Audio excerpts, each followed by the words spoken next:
आज से आप लोगों की पेडागोजी की जो क्लास है ना, वो भी स्टार्ट हो जाएगी, जिसमें एजुकेशन से रिलेटेड जो कॉन्सेप्ट्स हैं, हो गई कल से? हो गई ना? ठीक है। तो मैडम ने क्या क्या बताया आपको? इंट्रोडक्शन बता दी, सिलेबस डिस्कशन हो गया। चलिए, तो मतलब मुझे नहीं लेना है वो सब्जेक्ट ना अब। ठीक है, मैं एक्चुअली आपको कंप्यूटर साइंस की पेडागोजी एक्सप्लेन करने वाला था।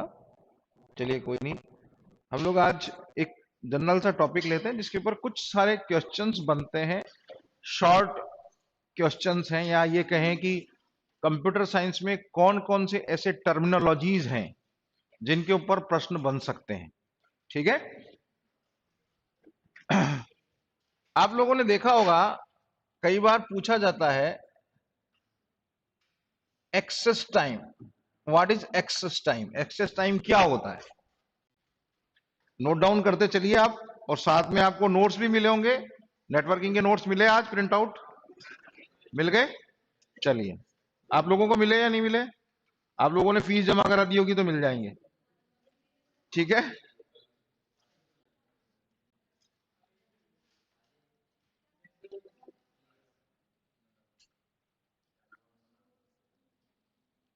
एक्सेस टाइम नोट कीजिए, what is access time? Access time is the time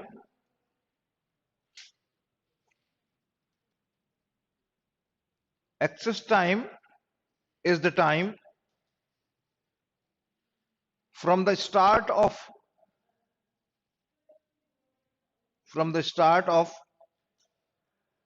one access of the storage device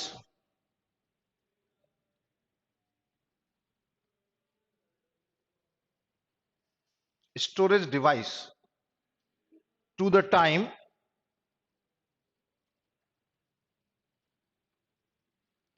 when the next access can be started. समझना, जब कोई व्यक्ति या किसी कंप्यूटर सिस्टम में हम स्टोरेज डिवाइस को एक्सेस करते हैं, व्हेन वी एक्सेसिंग, जब हम इसको एक्सेस करते हैं, यानी फर्स्ट एक्सेस हम इसके लिए लेते हैं, स्टार्ट एक्सेस हम इसको बोलते हैं बेसिकली। और जब ये नेक्स्ट एक्सेस पर जाता है, तो ये जो टाइम ड्यूरेशन है, this time is known as access time. First से सेकंड के बीच का जो टाइम ड्यूरेशन है, किसका? स्टोरेज डिवाइस का। ठीक है। यानी हम ये कहें कि ये कंप्यूटर ऑर्गेनाइजेशन या ऑपरेटिंग सिस्टम, या ये कहें कि जो कंप्यूटर सिस्टम की टर्मिनोलॉजी है उससे जुड़ा हुआ कॉन्सेप्ट है। तो क्वेश्चन पूछा जा सकता है, which option is correct about the access time? ठीक है। तो वहां क्या लिखा जाएगा? ऑप्शन में जो करेक्ट ऑप्शन होगा, वो करेक्ट ऑप्शन क्या होगा? करेक्ट ऑप्शन ये होगा, the duration between the first access and the second access to the storage device. समझ रहे? क्या? Duration between the first access and the second access for the storage device, to the storage device. और ठीक है, तो याद रखना, question क्या बन सकता है? Access time refers to. मैं आपको डिफरेंट डिफरेंट टाइप के क्वेश्चन पैटर्न भी बताता जा रहा हूं। ठीक है। Access time belongs to which category? ठीक है। और which part of computer system? तो ऑप्शन क्या होगा? Storage device. समझ रहे हैं बात को? चलिए, number 2,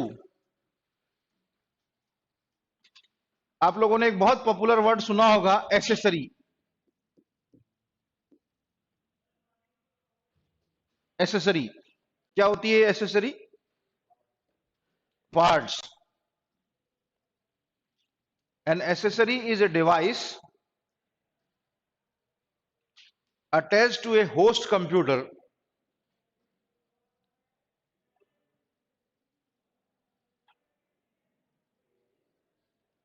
attached to a host computer but not part of it, but not part of it.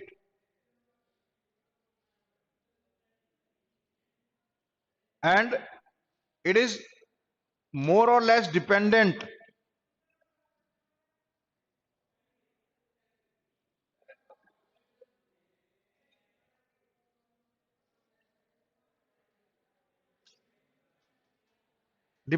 on the host.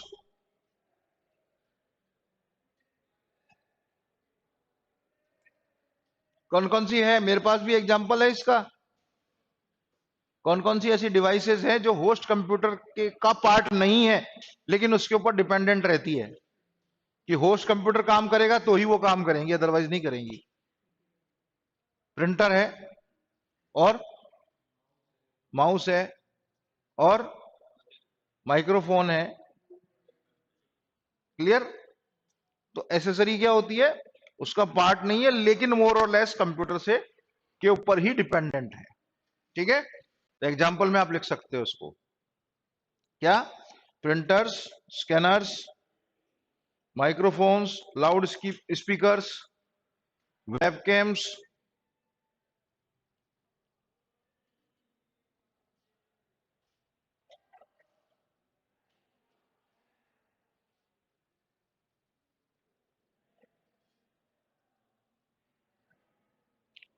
एक बहुत बहुत पॉपुलर वर्ड है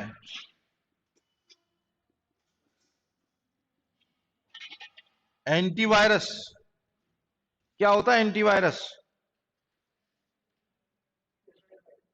हम्म,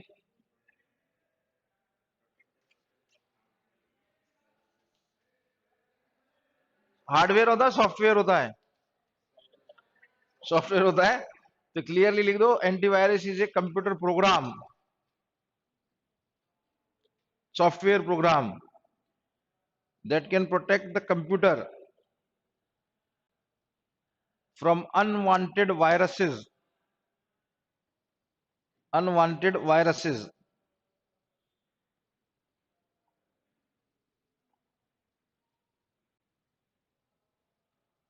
एंड प्रोटेक्ट तो करता ही है, साथ में उनको क्या करता है, रिमूव भी करता है। एंड रिमूव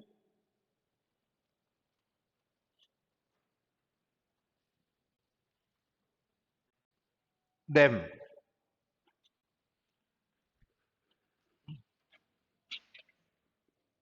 आने वाला टाइम जिसका है उसके बारे में बात करते हैं। Artificial intelligence. कोई हिंदी में जानने वाला थोड़ी है इसको, नहीं जानना चाहता कोई? शाबाश। कृत्रिम बुद्धिमत्ता, it is the intelligence of the machines. क्या है ये? It is the intelligence of the machines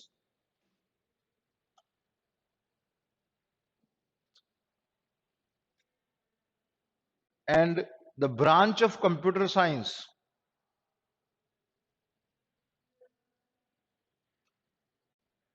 that aims to create it,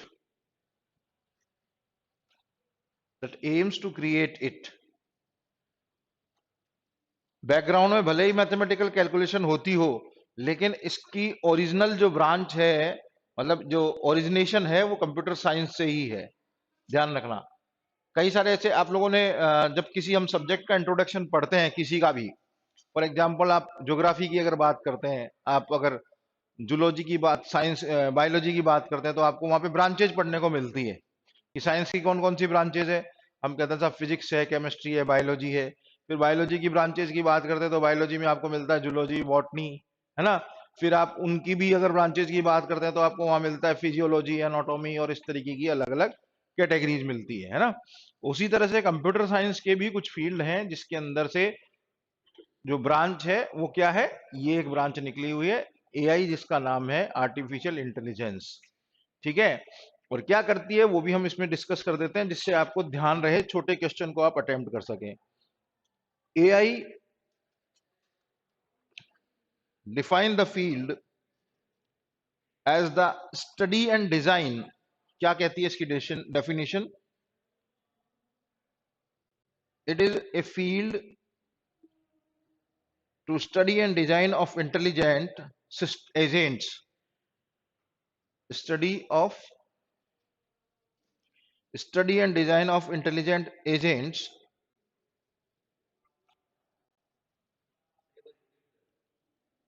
AI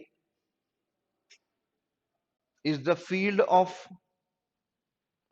study and design of intelligent system agents, sorry, intelligent agents. अब ये इंटेलिजेंट एजेंट क्या है वो underline कर लो. An intelligent agent is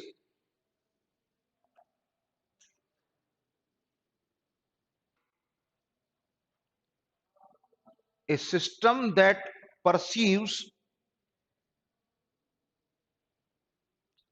a system that perceives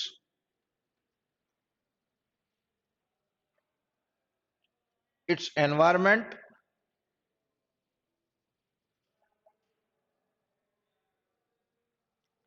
and takes actions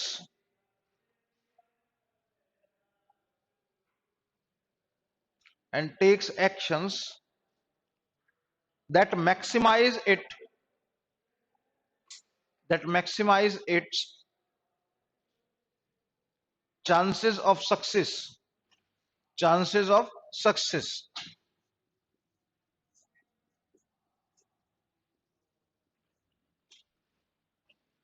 ASCII, American Standard Code of Code for Information Interchange. लिख दीजिए क्या है ये.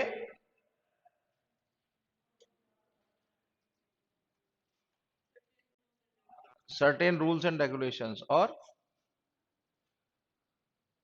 क्या है ASCII? इसका नाम जो है वो इसका एक्सप्लेनेशन है.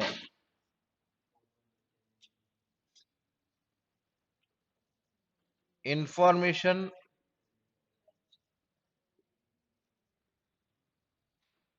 इंटरचेंज.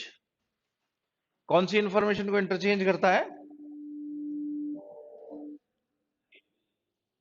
डिफरेंट कंपनीज के जितने भी कोड्स हैं, है ना, उनके लिए एक स्पेसिफिक एक इंटर ऑपरेबिलिटी. मैंने आपसे पहले भी बात की थी जब हम लोग डिस्कस कर रहे थे. क्या होता है, देखो सबसे बड़ी बात क्या है कि हम जिस एनवायरनमेंट में रहते हैं या जिस फील्ड में हम लोग काम कर रहे हैं, जिस फील्ड को हम स्टडी कर रहे हैं, वो फील्ड में बहुत सारे वेंडर्स हैं, अलग अलग कंपनीज है, अलग अलग टाइप के मैन्युफैक्चरर्स हैं, उनकी अलग अलग डिवाइसेज हैं. कोई फॉर कॉमन लेमैन की लैंग्वेज में अगर मैं बात करूं तो कोई हिंदी में बना रहा है सिस्टम, कोई इंग्लिश में बना रहा है, कोई जापानी में बना रहा है, कोई किस में बना रहा है ना. उनका सबका काम करने का तरीका एक है, लेकिन उनके आपस में इंफॉर्मेशन इंटरचेंज के लिए एक कोड बनाया गया है. उसमें कितनी बिट्स होती हैं? ASCII में कितनी बिट्स होती हैं?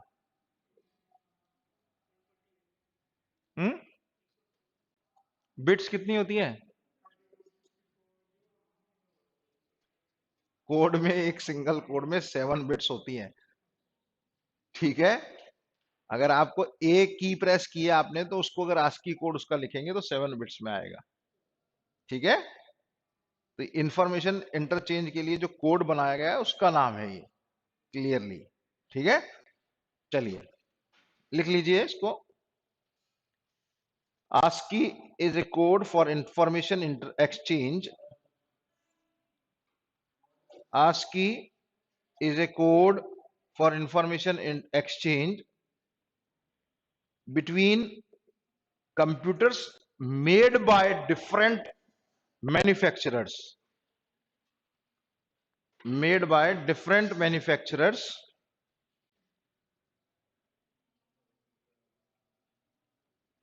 A string of 7 digits, 7 binary digits. Obviously मैंने पहले भी आपको बताया है कि बिट जो है वो क्या है?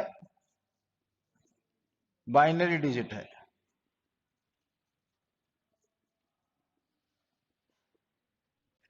ठीक है.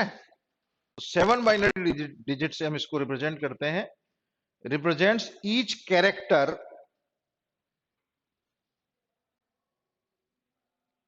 used in microcomputers. अब देखो इसके अंदर आपके पास कितने क्वेश्चन बन रहे हैं इस छोटे से पैराग्राफ में, एज्यूम कर सकते हो कितने क्वेश्चन बन रहे हैं? पहला क्वेश्चन तो इसकी फुल फॉर्म का बन जाएगा, दूसरा क्वेश्चन इसके बिट से रिलेटेड बन जाएगा, तीसरा क्वेश्चन बन जाएगा इसके यूजेस पे, है ना? ASCII is used for which purpose, समझ रहे हैं? तो क्वेश्चन स्टडी करना अलग चीज है। हम थ्योरेटिकल हमने बहुत सारी बुक्स पढ़ी है ना? सबने ग्रेजुएशन किया है, पोस्ट ग्रेजुएशन किया है, बीटेक किया है, एमटेक किया है, डिग्रीज ली है, बहुत सारी बुक्स पढ़ी है, खूब सारे पेपर एकेडमिक के पास किए हैं, लेकिन जिसको ये पता है कि प्रश्न कैसा बन सकता है वो जीत जाएगा, ध्यान रखना। इसीलिए मैं बार बार कह रहा हूं कि हम जो आपको अब देने वाले हैं उसके ऊपर गौर करो और अपनी जो स्पीड है, लर्निंग स्पीड, उसको और बढ़ा लो। संडे को फिर हम एक सेमिनार रख रहे हैं, 11 AM पर सेमिनार है, ठीक है? सैटरडे इवनिंग या मंडे इवनिंग एक जूम मीटिंग हम लोग ऑनलाइन, जो सब्सक्राइबर्स हैं हमारे, जिन्होंने ऑनलाइन सब्सक्रिप्शन ले रखा है, उनके लिए प्रॉब्लम सॉल्विंग और डाउट सेशन हम लोग ऑर्गेनाइज कर रहे हैं जूम के थ्रू। यूट्यूब चैनल पे नहीं होगा वो, ठीक है? क्योंकि अब परोपकार का टाइम खत्म हो गया, अब कंपटीशन का टाइम है, समझ रहे हैं बात को? अब क्या है? अब कंपटीशन है। कंपटीशन किसमें है? जो लोग अचीव कर रहे हैं, जो लोग पढ़ रहे हैं, जो लोग हमसे जुड़े हुए हैं, उनके लिए। अभी भी जो लोग जुड़ना चाहते हैं उनका स्वागत है, ठीक है? संडे को 11 बजे सेमिनार है, ठीक है? आप लोग वही सेम दोनों तरीके से हम लोग मिलेंगे, ऑनलाइन और ऑफलाइन, ठीक है? चलिए, एक आप लोगों ने टर्म पढ़ी होगी,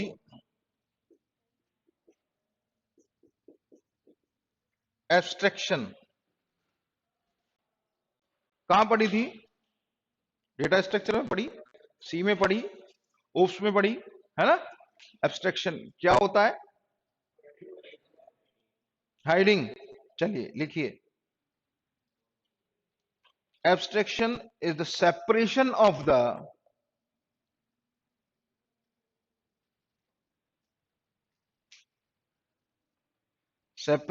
the logical properties of data or function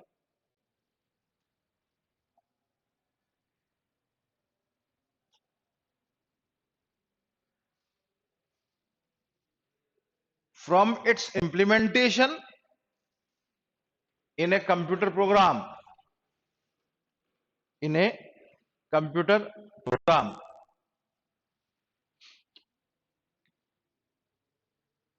देखो एक नया वर्ड निकल के आया है ना? अभी तक हम पढ़ रहे थे हाइडिंग, है ना? यहां पर आया है सेपरेशन। समझना बात को, सेपरेशन किसका? लॉजिकल कैरेक्टरिस्टिक्स का, है ना? तो किसके, तो किस किस चीज का? अब तक हमने पढ़ा एब्स्ट्रैक्ट डेटा टाइप होता है। एब्स्ट्रैक्शन हम किसका करते हैं? डेटा का। यहां पर कॉन्सेप्ट है फंक्शन भी एब्स्ट्रैक्ट किया जा सकता है, क्लियरली? चलिए नेक्स्ट चलिए, देन इट इज एड्रेस। हमने बहुत सारी चीजें पढ़ी है एड्रेस के बारे में, एड्रेस एड्रेस एड्रेस, क्या क्या हो सकता है एड्रेस? टाइप तो हमको पता है, टाइप तो हमको पता है ना? फॉर एग्जाम्पल अगर हम ऑपरेटिंग सिस्टम की बात करते हैं तो मेमोरी एड्रेस हो गया, ठीक है? अगर हम नेटवर्क की बात करते हैं तो आईपी एड्रेस हो गया, फिजिकल एड्रेस हो गया, आपका पोर्ट एड्रेस हो गया, मैक एड्रेस हो गया, ये सब चीजें हो गई, है ना? लेकिन अगर मुझे केवल एड्रेस को ही डिफाइन करना पड़े तो क्या करूंगा मैं? वो नोट कीजिए, address, it is a number, it is a number, character, और group of character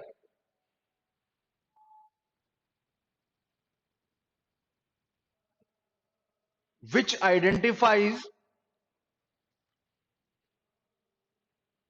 identifies a given device or a storage location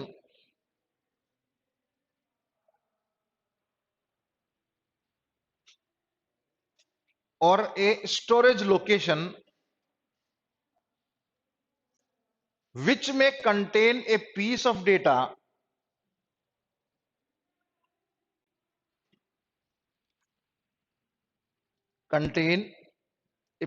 data or a program step.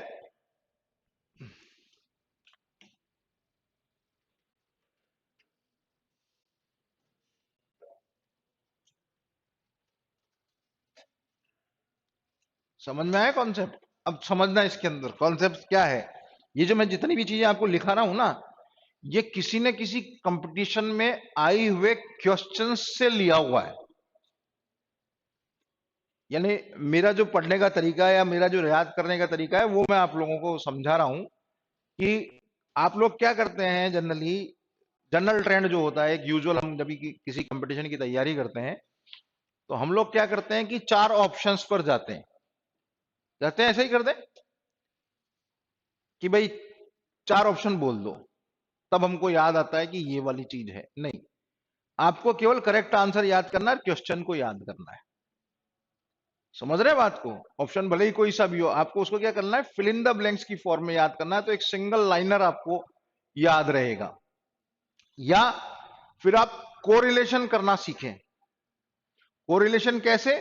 कि कोई मेमोरी टेक्निक्स में हम लोगों ने पढ़ा है कहीं ना कहीं कि हम किसी भी चीज को कैसे याद रखते हैं।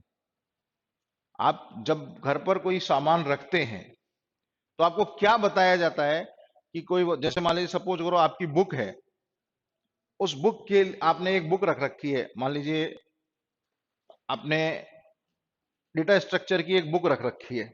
आप आगे कॉलेज आ गए, आपको उस बुक की, आपकी उस आंसर कॉपी की आपको जरूरत है कॉलेज में, या आपको उसमें से कुछ देखना है, तो आप अपने घर पर फोन करके ये बताते हैं कि भाई ये बुक मेरे रूम में अलमारी नंबर 2 में या 3 में चौथी शेल्फ के बाएं साइड पर रखी है। तो ये क्या है? Pictographic memory. अब आपके कमरे में जो भी जाएगा वो वहां देखेगा कितने अलमारी है, 2 है, 3 है, ठीक है। फिर वो आपसे पूछेगा कि बाई वाली में या दाई वाली में, रेड में या ब्लैक में। तो ये क्या है? याद रखने का तरीका है। समझ रहे हैं? It is called correlation. हम इसको संबंध से संबंधित करते हैं, ठीक है। तो ये जितने भी क्वेश्चंस हैं, या आपको जो याद करना है वो आपको इस तरह से याद करना है। शॉर्ट ट्रिक्स भी आपको मिलती है बहुत सारी, वो एक अलग कॉन्सेप्ट है। लेकिन जो एक यूजुअल प्रैक्टिस में अगर आपको कोई क्वेश्चन दिखता है तो उसको याद करने का तरीका ये अडॉप्ट कर सकते हैं हम लोग।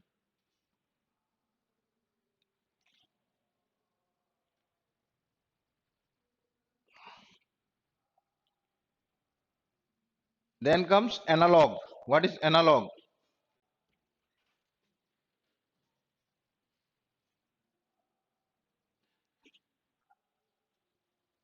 It is a kind of data or signal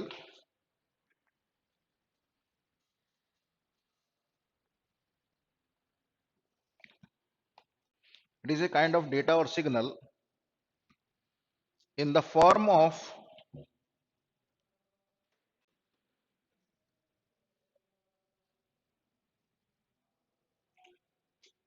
continuously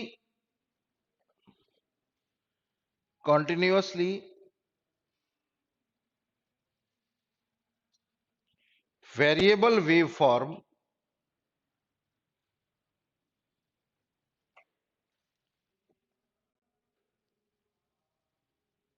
physical quantities. Wave form को ब्रैकेट में कर लेना। वेव फिजिकल क्वांटिटीज,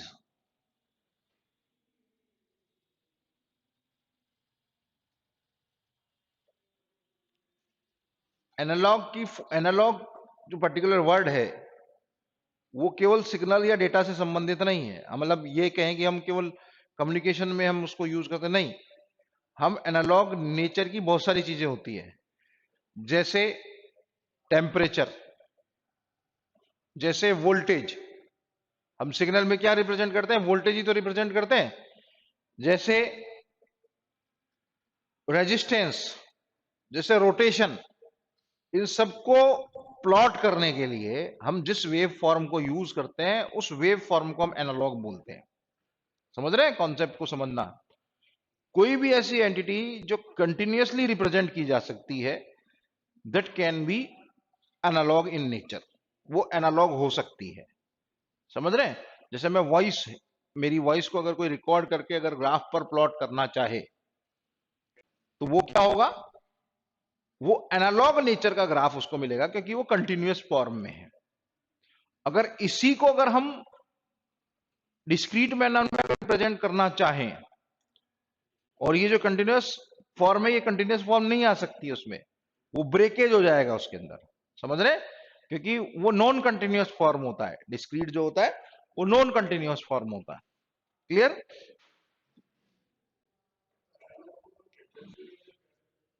है? वो करेक्टरिस्टिक्स हैं उसके, 3 करेक्टरिस्टिक्स होते हैं हर एनालॉग सिग्नल में: एम्पलीट्यूड, फ्रीक्वेंसी और फेज। ठीक है? हर उसको अगर अगर हम रोटेशन भी अगर किसी का प्लॉट कर रहे हैं तो रोटेशन अगर इस तरीके का आ रहा है कि हम उसको प्लॉट करें कि आना और जाना, कि वो 2 कदम चलता है फिर पीछे 4 कदम चलता है फिर 5 कदम चलता है, इस तरीके की अगर हम उसको प्लॉट करना चाहें तो ग्रेजुअली धीरे धीरे बढ़ना जो चीज है ना, वो चीज हम इससे रिप्रेजेंट कर सकते हैं, बढ़ना भी और कम होना भी। क्लियर? चलिए next is Android. Android, what is Android?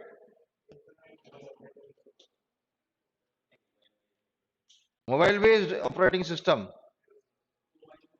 चलो ये एक जनरल सा फिनोमिना है हम लोगों के लिए। एंड्रॉइड ऑब्वियसली ऑपरेटिंग सिस्टम है, ठीक है, लेकिन उससे थोड़ा सा और आगे चलो। Android is a Linux based operating system. ध्यान रखना, अंडरलाइन कर लेना अच्छे से। हाँ, it is A Linux based operating system designed primarily for.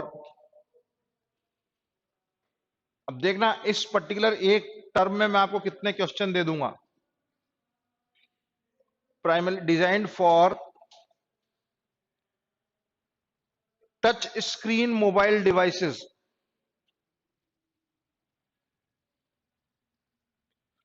such as smartphones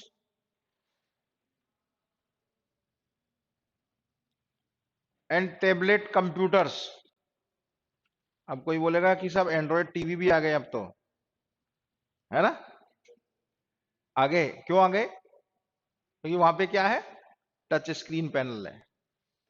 समझ रहे हो बात को? देखो अब कितने क्वेश्चन बने, आप खुद बना के देखो, अंडरलाइन करके देखो कहां कहां आपको लगता है कि यहां पे प्रश्न बन सकता है। पहला तो बन जाएगा, आपको ऑप्शन मिला है और केवल आपको, आप सोचो कि आपको ऑप्शन में मिलेगा। यहां ये बात याद रखने की है कि हमको वहां पर जो 4 ऑप्शन होंगे उन 4 ऑप्शन में हमको कौन सा मिलता है। आप वहां ये मत ढूंढने लग जाना कि साहब लाइनिक्स बेस्ड तो था ही नहीं, वहां तो ऑपरेटिंग सिस्टम था, वहां तो मोबाइल ऑपरेटिंग सिस्टम था। नहीं, जो हमारे पास 4 ऑप्शन है, क्योंकि एक चीज ध्यान रखना, ये बैंक का एग्जाम नहीं है। समझ रहे हैं? इसमें 5वां ऑप्शन नहीं होता, इनमें से कोई नहीं नहीं होगा, इसमें 4 ही ऑप्शन होंगे। आपका जो कॉन्सेप्ट होना चाहिए वो कॉन्सेप्ट क्या होना चाहिए, उन 4 में से जो करेक्ट आंसर है वो सेलेक्ट करना है आपको। आप ये मत सोचो कि साहब ये तो हम ग्रीवेंस लगा के हम उसके लिए बोनस मार्क्स की डिमांड कर लेंगे, नहीं। जिसने क्वेश्चन बनाया है उसको पता है कि उसका करेक्ट आंसर क्या है। समझ रहे हैं? वो बात अलग है, क्योंकि अगर आप ऑप्शन अगर आंसर देंगे, अगर क्वेश्चन डिलीट भी होता है तो आपको उससे कोई नुकसान नहीं होने वाला है। लेकिन आपको उन 4 में से करेक्ट चूज करना है।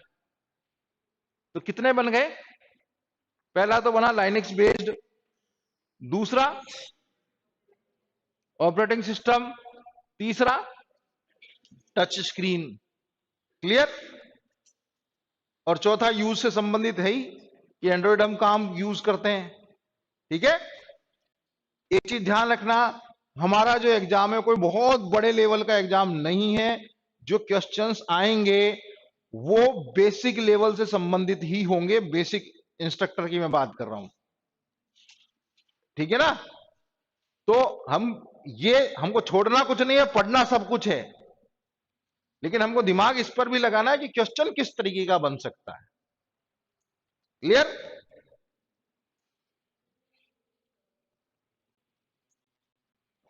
एक वर्ड आपने पढ़ा होगा, आर्किटेक्चर। किस चीज से संबंधित होता है आर्किटेक्चर? डिजाइन से संबंधित। चलिए लिख लीजिए इसके लिए भी।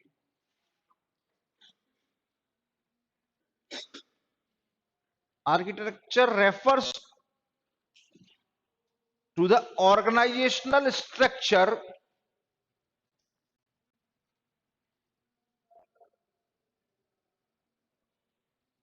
ऑफ ए सिस्टम और कंपोनेंट।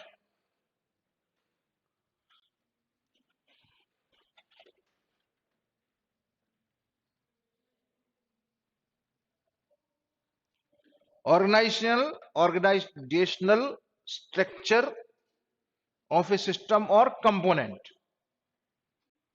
क्लियर?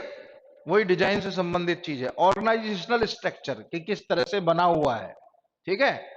अब कोई बोले साहब आर्किटेक्चर तो वो करते हैं, वो बिल्डिंग में सिविल वाले, वो उनसे नहीं है। आर्किटेक्चर सब चीज का होता है। ठीक है ना? जीएसएम आर्किटेक्चर भी हमने पढ़ा था। ठीक है? वही चीज है यहां पर भी। आर्किटेक्चर का मतलब कैसा सेटअप है। Then comes asynchronous.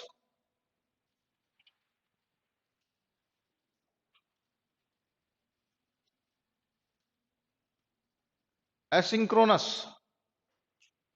दो चीजें होती है, सिंक्रोनाइज्ड और होती है एक एसिंक्रोनाइज्ड। सिंक्रोनाइज्ड का मतलब जो लगातार होती है, जो टाइम ड्यूरेशन के साथ चलती है, और जो इनवेरिएबल फॉर्म में होती है वो एसिंक्रोनस होती है। ठीक है? नोट कर लीजिए। Occurring without a regular time relationship.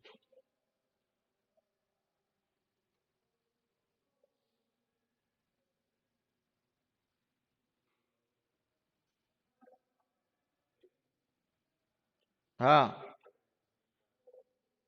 occurring without a regular time relationship।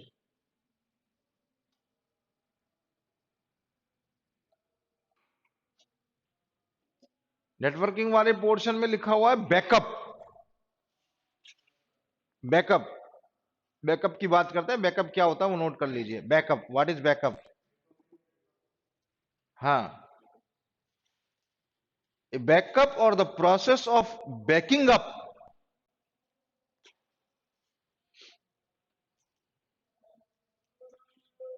Making copies of data. Process of making copies of data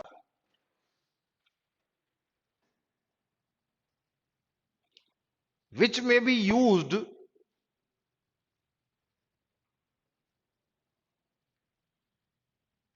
which may be used to restore the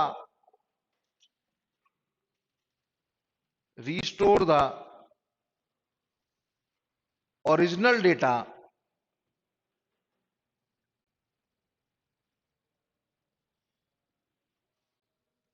after a data loss event।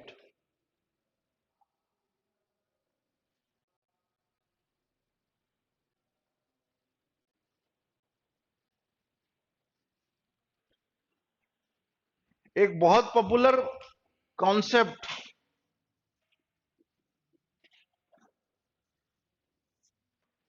Bitmap, किससे represent करते हैं इसको? Dot BMP. ठीक है, लिख लो क्या होता है ये। In computer graphics,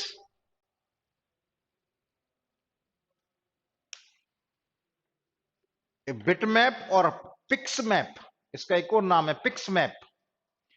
bitmap और pixmap is a type of memory organization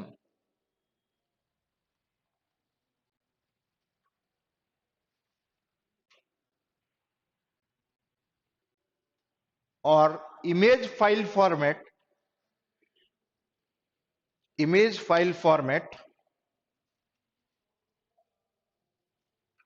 used to store used to store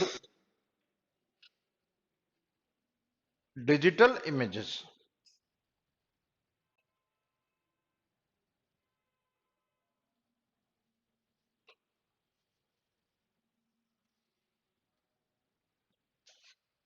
ठीक है,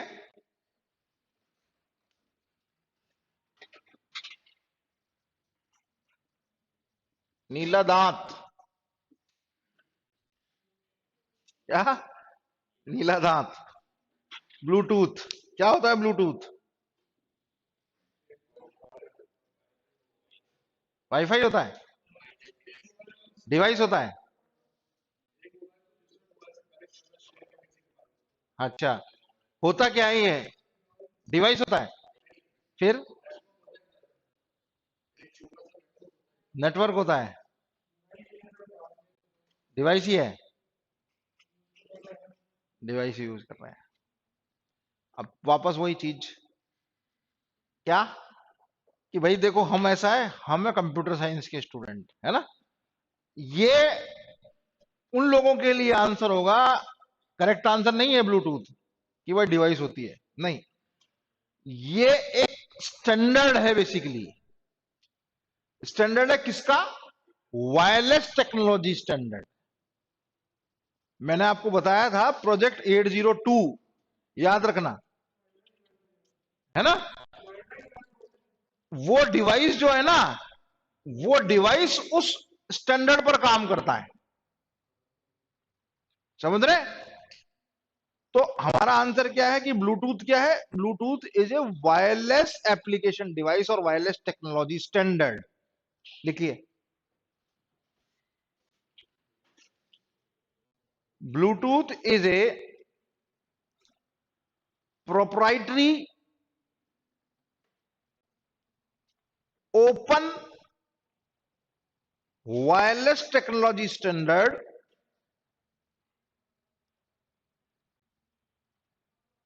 स्टैंडर्ड किस चीज का है? For exchanging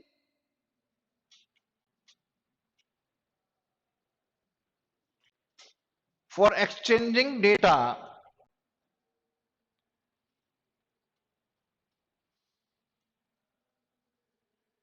over short distances.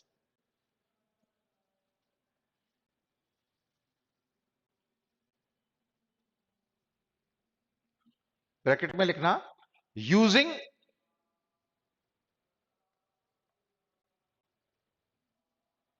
Short wavelength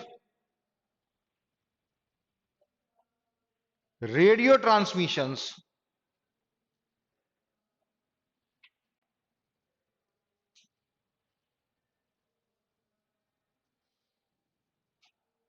bracket close कर दो, between fixed and mobile devices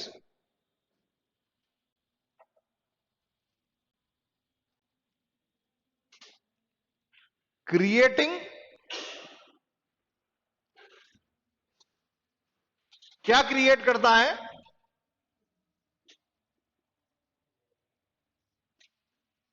pan, personal area networks, creating PANs personal area networks with high levels of security, with high level of security।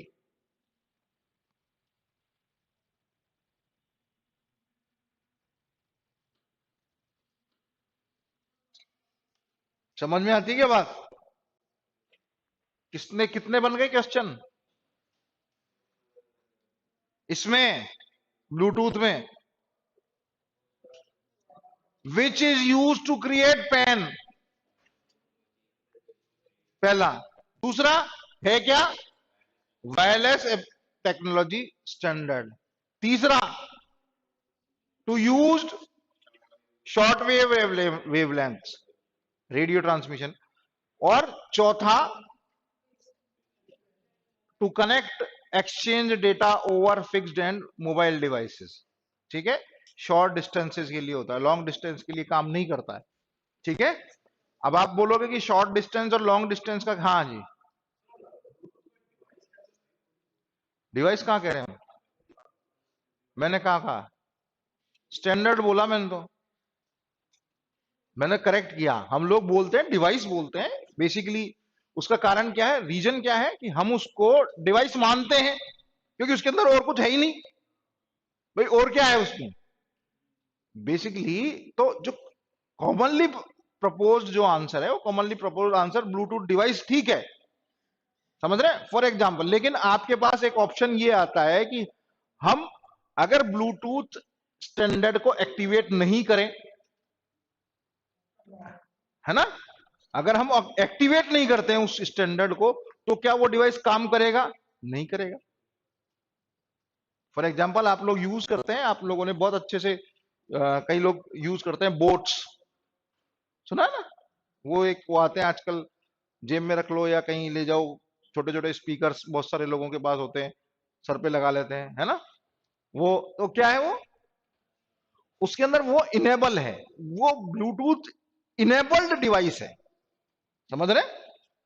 उस Bluetooth enabled device का मतलब क्या है कि वो उस ब्लूटूथ डिवाइस को अगर कहीं से भी ब्लूटूथ स्टैंडर्ड मिल जाएगा और उसका एक्सेस उसको मिलेगा, तो वो डेफिनेटली अपनी सर्विसेज प्रोवाइड करेगा, अदरवाइज नहीं करेगा। क्लियर है?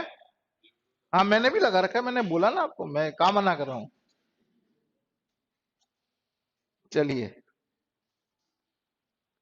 एक बहुत बहुत पॉपुलर टर्मिनोलॉजी है band. Band band, BAND band, शादी वाला बैंड नहीं है ये, ठीक है? ये फ्रीक्वेंसी बैंड से बेसिकली, है ना?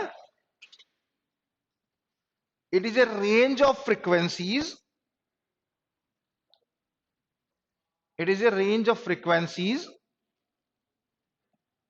used for transmitting a signal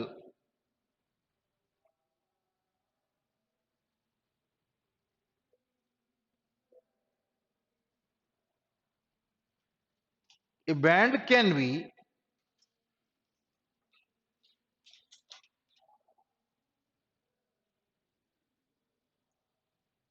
identified by the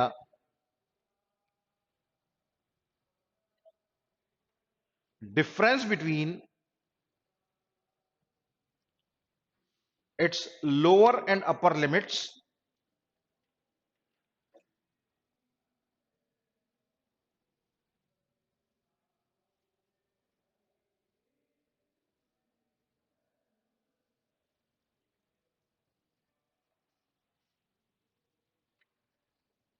upper limits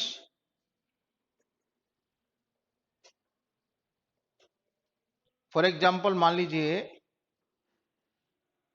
एक 10 मेगाहर्ट्ज बैंड की अगर मैं बात करता हूं, तो उसकी लोअर और अपर लिमिट क्या है? सपोज करो लोअर लिमिट 50 है, अपर लिमिट 60 है। लोअर फ्रीक्वेंसी 50 है, अपर फ्रीक्वेंसी 60 है, तो वो जो 50 और 60 के बीच का जो रेशियो है वो बैंड है, उसका बैंड 10 मेगाहर्ट्ज होगा। ठीक है, अब हम बात करते हैं बैंडविड्थ की। बैंडविड्थ क्या है बेसिकली? तो बैंडविड्थ और बैंड में बहुत माइनर सा डिफरेंस है। माइनर सा डिफरेंस क्या है कि हम उस बैंडविड्थ को ऐसे लेकर चलते हैं कि वो पर साइकिल कितनी पर सेकंड कितनी साइकिल्स को कवर कर रहा है, फ्रीक्वेंसी कितनी कवर हो रही है, that is known as bandwidth. समझ रहे हैं? चलिए, देन कम्स बॉड, BAUD। कई बार पूछा गया है एग्जाम में, what is baud?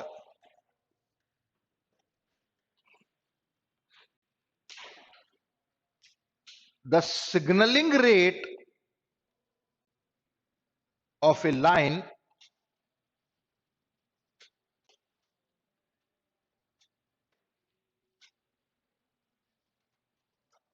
signaling rate of a line and the switching speed and the switching speed or number of transitions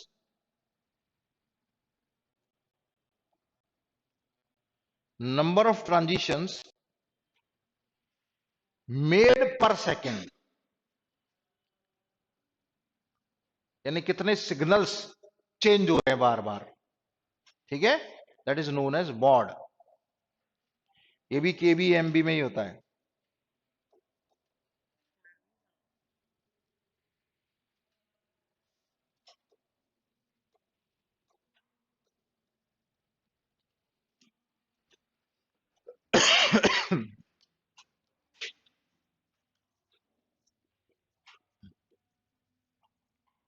boot strap,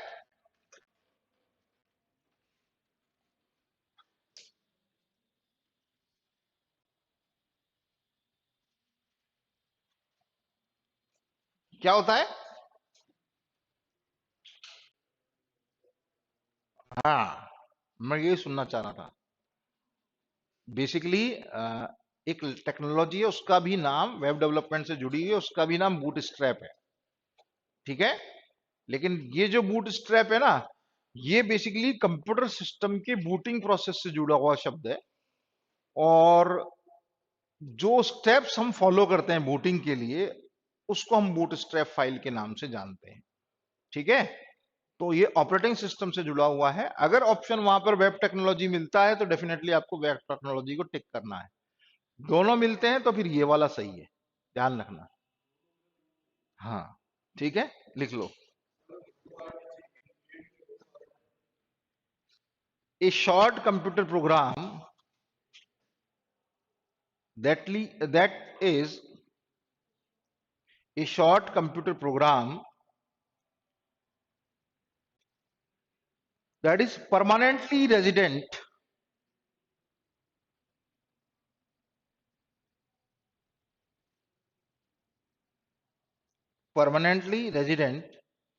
or easily loaded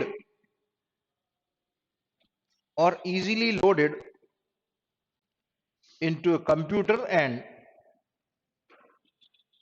easily loaded into a computer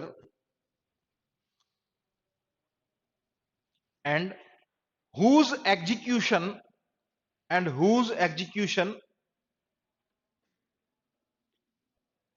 brings a larger program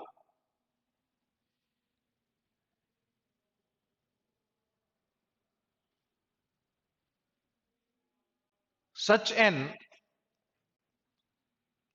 operating system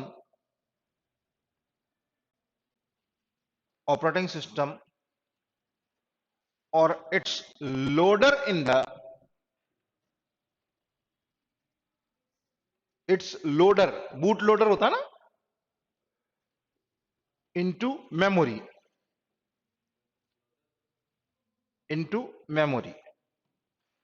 यानी boot strap क्या है? ये एक ऐसा computer program है जो computer system में stored रहता है, ठीक है। और वो स्टोर्ड क्यों रहता है? वो किसी दूसरे हैवी प्रोग्राम को बूट करने के या उसको लोड करने के काम में आता है, इसलिए इसको बूट स्ट्रैप कहते हैं, ठीक है। और जो दूसरा वाला बूट स्ट्रैप है वो बेसिकली एक प्रोटोकॉल है, और उस प्रोटोकॉल पर वेब डेवलपमेंट डिपेंड करता है, ठीक है। और वो तरीके हैं डेवलपमेंट के, अलग अलग तरीके, जिन लोगों ने काम में लिया है वेब टेक्नोलॉजी उनको पता है।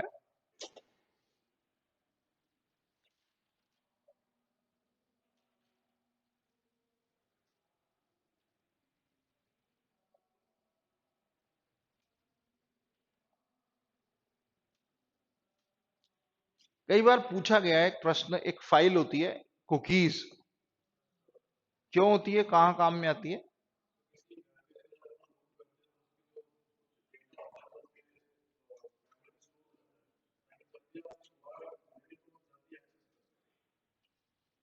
ठीक है ना?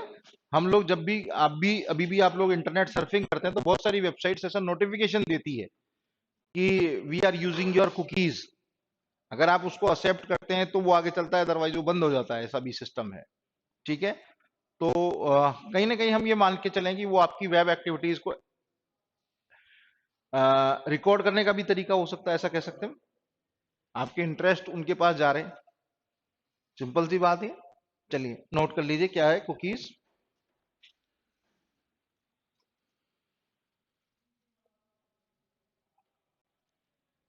It is A packet of information that travels between a browser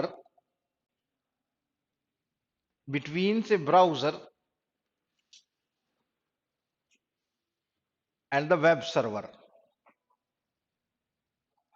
and the web server। समझ में आ गया कॉन्सेप्ट? है क्या कि एक पैकेट है जो इंफॉर्मेशन सेंड करता है किसके बीच में, वेब सर्वर और वेब ब्राउजर के बीच में।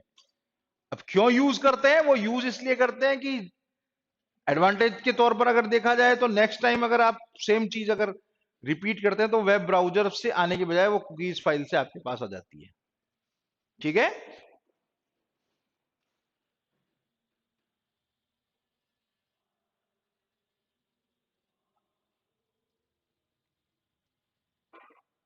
एक और टर्म है, देखो बहुत सिली सिली सी टर्म से ऐसा लग रहा है कि पता नहीं कहां से चलते हैं हम लोग। कर्सर क्या होता है? कर्सर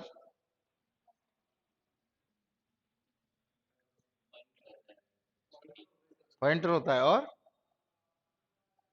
लिख लो, याद रहेगा अच्छे से। A movable visible mark use to indicate, a movable visible mark use to indicate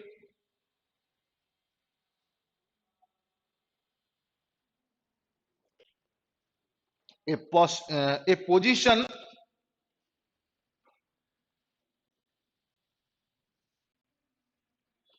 of its interest, of interest, sorry, position of interest on a display surface।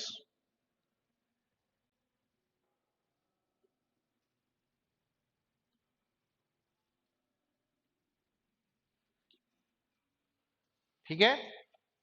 एक मेमोरी टाइप होता है डीडीआर। क्या होता है डीडीआर?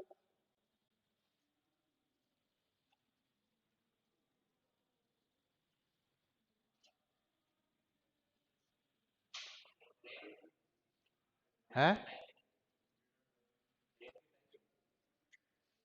मेमोरी आती है भाई, लिख लो, डबल डेटा रेट। हाँ, this is a new type of RAM called double data rate RAM.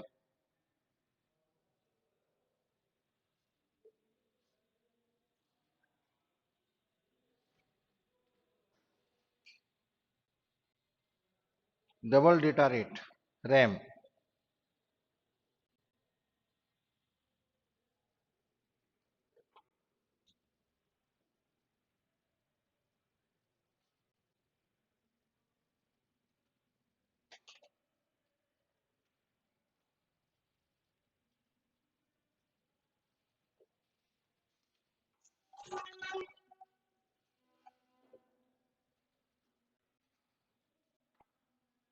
Then comes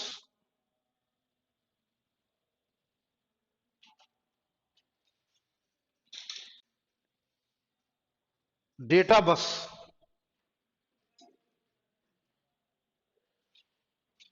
data bus, a bus used to communicate, sorry, A bus used to communicate data internally and externally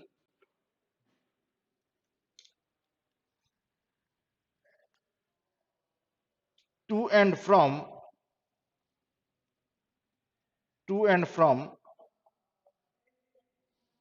a processing unit or storage device. To and from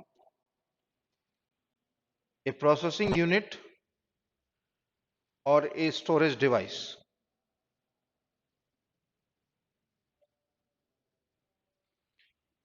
What is demodulation?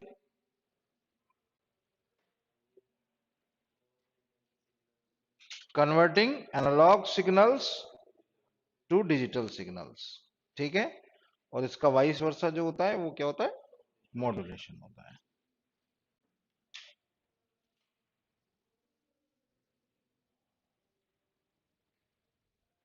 बहुत है इतना आज के लिए.